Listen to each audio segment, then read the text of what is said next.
காலை 6 மணி. சமையலறையில் இட்லி வேகும் வாசனை அருமையாக வீசியது. அம்புஜம் பாட்டி தனக்கு மிகவும் பிடித்த உணவான இட்லியை கொஞ்சம் வித்தியாசமாகவே செய்கிறார்.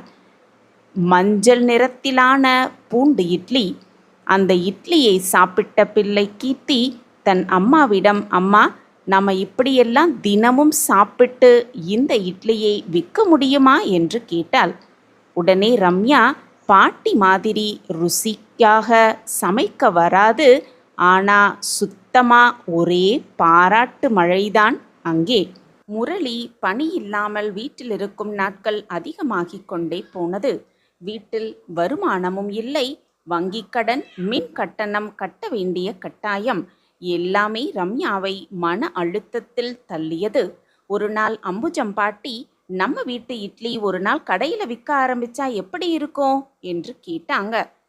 முரளி, வீட்டு பெண்கள் கடை வைக்கிறது நல்லாவே தெரியல என்றார். ரம்யா, அம்மா இட்லி செய்கிறாங்க, நானும் டெலிவரி பண்ணுவேன், ஒரு நாளில் முயற்சி பண்ணி தான் பார்க்கலாமே என்றாள்.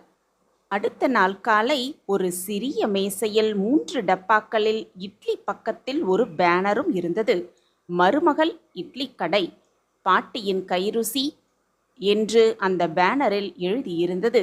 முதலில் 5 பேர் தான் வந்தார்கள். அதில் ஒருத்தர் சொன்னார், இந்த பூண்டு இட்லி வேற லெவல்ல இருக்குங்க. தொடர்ந்து வாட்ஸ்அப் குரூப்ல ஒருவரும் புகைப்படம் போட்டார். அதற்கு பின் 3வது நாளில் 30 பேர் வந்தனர். ஒரே வாரத்தில் வீட்டுக்கு ஆர்டர், ஜொமேட்டோ லோக்கல் ஆப்பில் பதிவு என்று வியாபாரம் சூடு பிடித்தது. ரம்யாவும் அம்புஜம் பாட்டி இருவரும் கூட்டு சக்தியாக வேலை செய்து ஒரு புதிய சிறிய கடையையும் தொடங்கினார்கள் சந்தோஷமாக.